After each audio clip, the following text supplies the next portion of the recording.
Yeah, anyway, you guys are comfortable with. It's fine. Response. I'm already here. All right. A little presentation before I end my clinical with you guys, my time with you guys. Remember to take notes.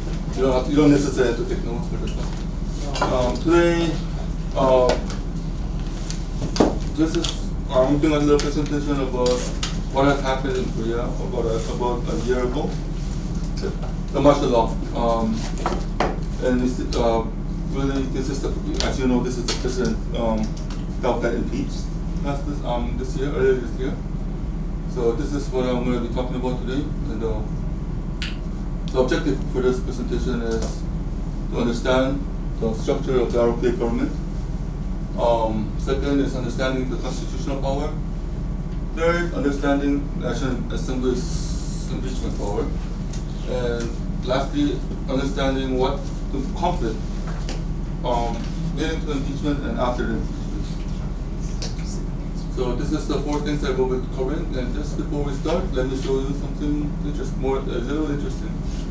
My background is, this was me when I was in 10th grade in UNIS. Like most of you know, I'm a class of 2000.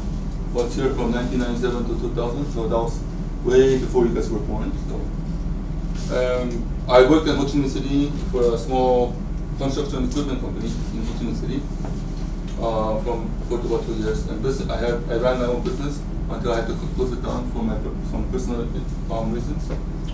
I worked, starting from 2019 December until 2024, I worked under a politician in Korea. I took part in 2 parliamentary elections and 1 presidential election. And I had the chance to meet him, not sit down and talk one-on-one, but I had a chance to see him in some of the election campaigns. So that was a great research myself. And Dan, you know where this place is, right? In the top bottom right? Do you know where this is? That's Sapang. Yeah, that was with my classmates, and this was the entire grade 11 and 12, the entire group. That was all? That was everything? All of them. Yeah, that's it. To the left of that is the yearbook of grade 11. I'm sorry, that's grade 11 or 12 or 11. I'm sorry. Yeah, so that was the entire grade 11. So that was it. And the class that graduated before me, we only had 5 students. You should see 1998, March 30. This was me doing this little concert at the Daewoo Hotel in Kilmang. I played the clarinet. The one right here is the graduation ceremony at that time in Venice. This took place at the Hilton Hotel nearby the Opera House, which is in the old city. Yeah. So this is just a brief introduction of myself. Okay, so let's get started off. The structure of the ROK political system is really basically 3 major branches here, which is the president, judiciary, and the National Assembly. And all of this comes from the people. People vote for the president, they vote for the National Assembly, but for the Supreme Court, the judiciary, is really split into president gets to pick a certain number, the National Assembly gets to pick a certain number of the Supreme Court, but the power really comes from the people. First, the president what he's able to do is enforce law, propose laws, conduct diplomacy, and he has the control of the military. And I have not put here is he has the power to appoint his own cabinet ministers, but that has to be approved by the National Assembly. But even if the National Assembly says no, the president can overturn that and appoint them as cabinet members. And the last one is issue an emergency decree, such as the martial law, if it's needed, or if a certain law that comes in front of him, and if he doesn't think it's good for the country, he can overturn no matter what, how many times the National Assembly tries to pass that law. If the president vetoes it, it's not going to happen. the National Assembly is consisted of 300 members. They make the law and they approve the law. They approve the budget for the entire year in Korea. What they can also do is really impeach the cabinet members, the president, as you have seen. Lastly, judiciary reviews the constitution of law and the action of, for example, the president, like when he declared the martial law. So there's a kind of a dispute about this amongst the Koreans. Some people are saying Korean constitution, the former Republic of ROK was born in 1919, which was still under the colonial rule of Japan. But officially, Korea had elected the first president in 1948. His name is Lee Seung-man, and they adopted the first constitution in 1948, which was majority of this constitution was based on what the Japanese had. So it was not actually like the Declaration of Independence in the United States, where everybody had sat down on the table, wrote each law. Later it was revised and was changed in 1987 to like restore democracy. But as you see here in the political system, yes, ROK is a democratic country, but the president has a lot of power compared to what some of the other democratic countries have.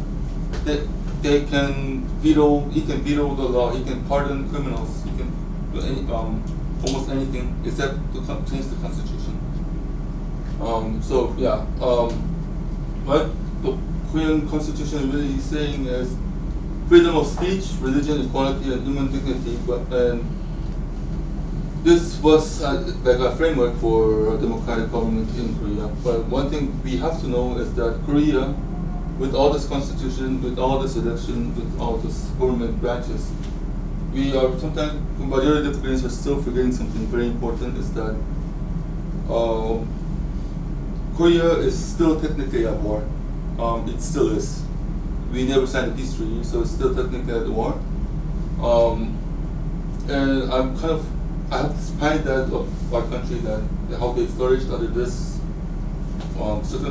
situation. Law is technically still at war.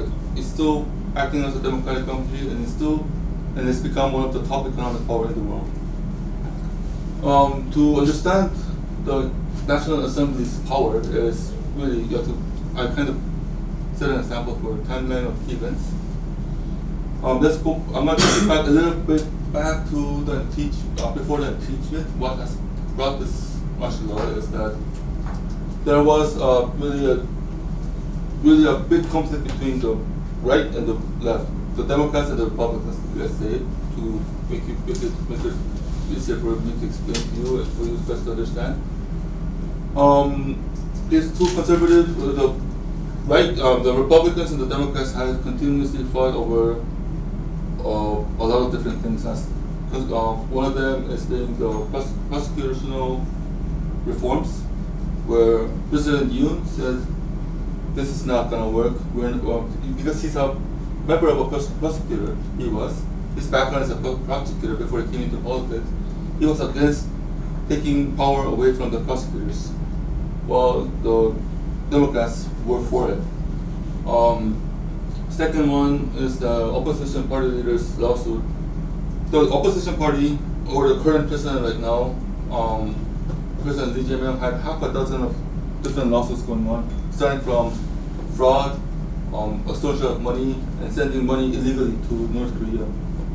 That was another lawsuit that was going on right now. And lastly, President Yoon and his wife and his mother-in-law had some problems with like forging documents, messing around with stocks, and the opposition party was not gonna let that go and start attacking President Yoon.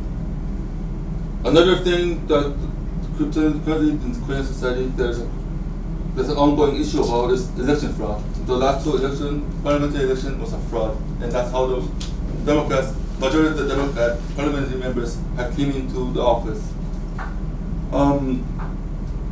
just when President Yoon declared the martial law, the